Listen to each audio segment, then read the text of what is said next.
Olhem, há filmes que são aclamados, há filmes que são adorados por toda a gente. E depois há Este País Não É Para Velhos. É uma daquelas obras-primas vencedora de Oscars que ainda hoje, anos depois, deixa o público a discutir aquele final. Desconcertante. É um filme que nos desafia, que nos perturba. E hoje, vamos lá tentar perceber porquê. O jornal The Guardian, na altura, resumiu isto na perfeição.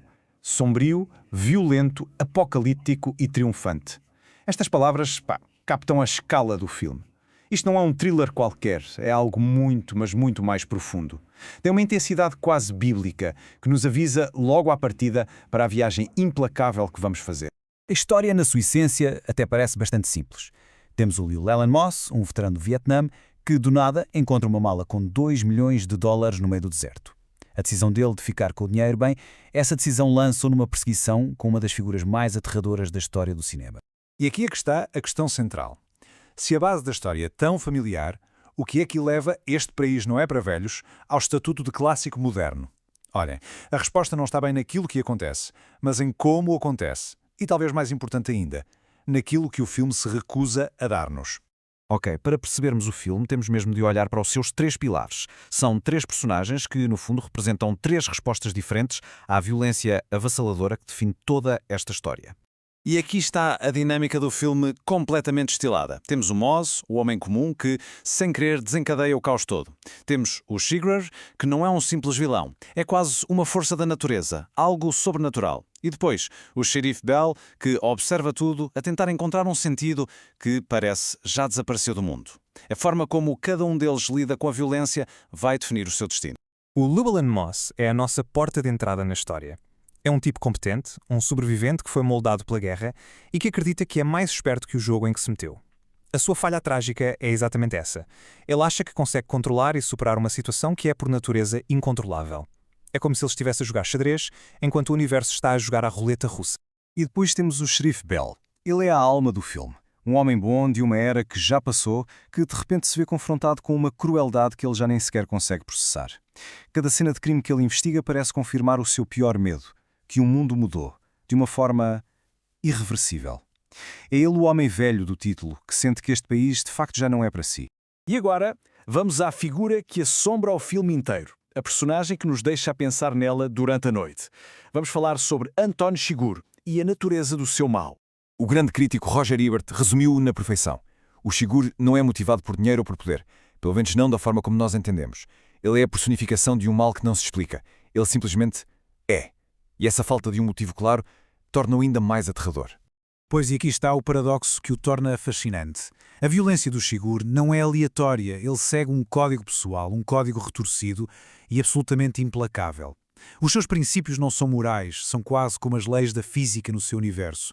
Ele não é o caos, pelo contrário, ele é uma ordem terrível, uma consequência inevitável das escolhas que as outras personagens fizeram. Aquela cena é magistral.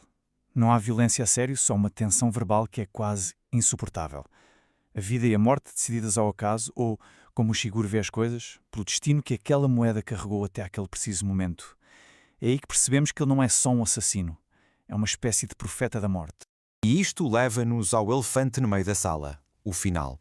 Aquele momento que frustrou tantos espectadores e que é, na verdade, a chave para se perceber o filme todo. Os irmãos Coen sabiam exatamente o que estavam a fazer. Eles constroem a tensão toda para um clímax clássico, o herói contra o vilão, e depois, de propósito, negam-nos essa satisfação. Isto não é um erro de argumento, é uma declaração de intenções.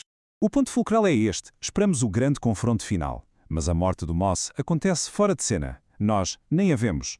Esperamos que o bem vença, mas o mal continua o seu caminho completamente indiferente. Esperamos uma resolução, e o que recebemos é o Sheriff Bell a contar um sonho melancólico. Esta subversão é o verdadeiro clímax do filme.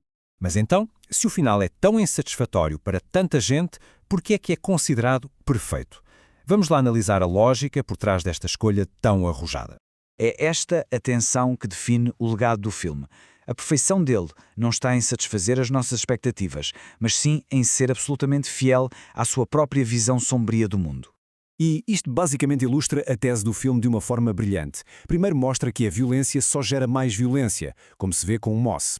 Segundo, revela a nossa total insignificância perante uma injustiça que não se pode travar. E terceiro, e talvez o mais importante, argumenta que o mal não precisa de uma justificação. Tentar derrotá-lo num duelo seria simplificar uma força que o filme nos apresenta como fundamental.